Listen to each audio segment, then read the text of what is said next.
A remarkable queen, that's my topic today. Why? Why am I talking about a remarkable queen? If I give you a clue, it's the 14th day of Adar on the Jewish calendar. 24th of March on our calendar, 14th day of Adar on the Jewish calendar. They celebrate the feast of Purim. And that celebration is to celebrate Queen Esther and the deliverance from extermination of the Jewish people. About 5 centuries before Christ, in the time of the huge Persian Empire, which stretched from India to Ethiopia, the king at the time was called Xerxes. He lived in the palace at Susa. He was exceedingly rich. He ruled from 486 to 465 BC. He had 127 provinces, and mingled in the people of those provinces were plenty of Jews. Jews, including Jews from the tribe of Benjamin. And one Benjaminite, Mordecai, was actually working in the palace on the staff at Susa. He was a nice chap, was Mordecai, and he had a cousin which was called Esther, who became known as Esther. She was actually called Hadassah. She was a real beauty. He adopted this cousin because she'd lost her parents, and he became his adopted daughter. So that's the situation. It was Mordecai working in the palace. He had an adopted daughter, Hadassah, who became known as Esther. Now, King Xerxes was a very generous-hearted man. He threw parties a lot, and he liked people, and he liked to be generous with people. And people from all over the 127 provinces came to the palace, and he threw week-long parties, spent lots of money on food and wine and so on. And one of the things he did it for was to show off. This is my queen, isn't she beautiful? That Queen Vashti, she didn't like being shown off as an exhibit, and so she refused to go to these parties.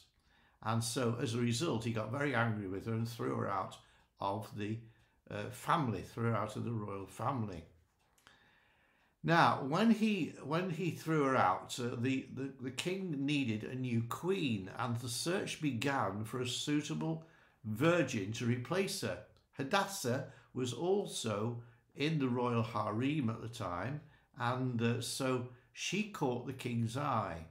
Now, a harem is where you have a group of women, probably 100 women or more, and the king would choose on a rotational basis, or as being suggested by the person in charge of the harem, and he would choose someone to sleep with for that night. And when he took Esther as his date of the night, he was totally smitten by her, and he decided, I love her more than all the rest.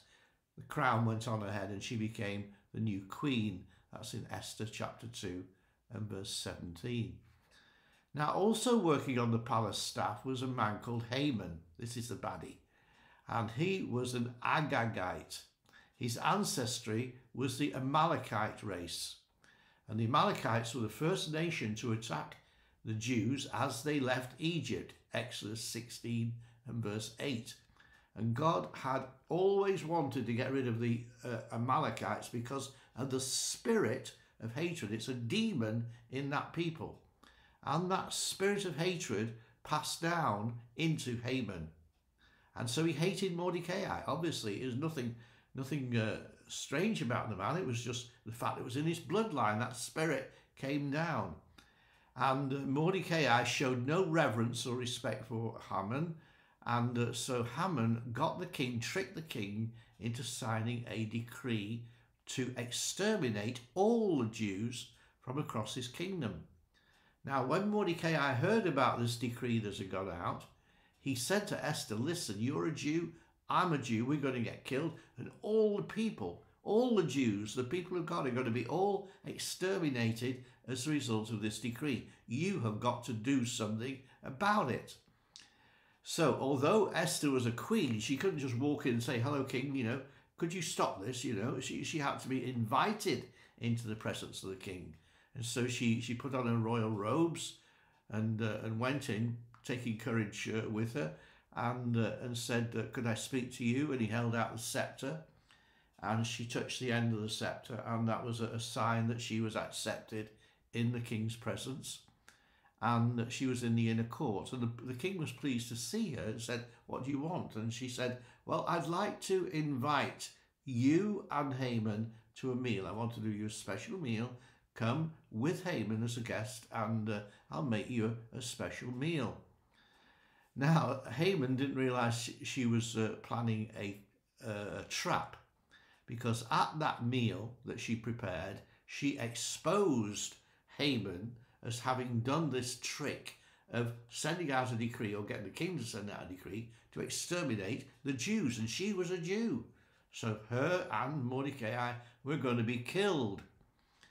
Now, Haman, in fact, was so certain of himself, he prepared a gallows that Mordecai was going to be hung on. He was going to rejoice seeing him hanging on those gallows. Now, when Esther, at these meals she'd arranged with the king and Haman, she exposed what Haman had done, the king was furious, and Haman was petrified.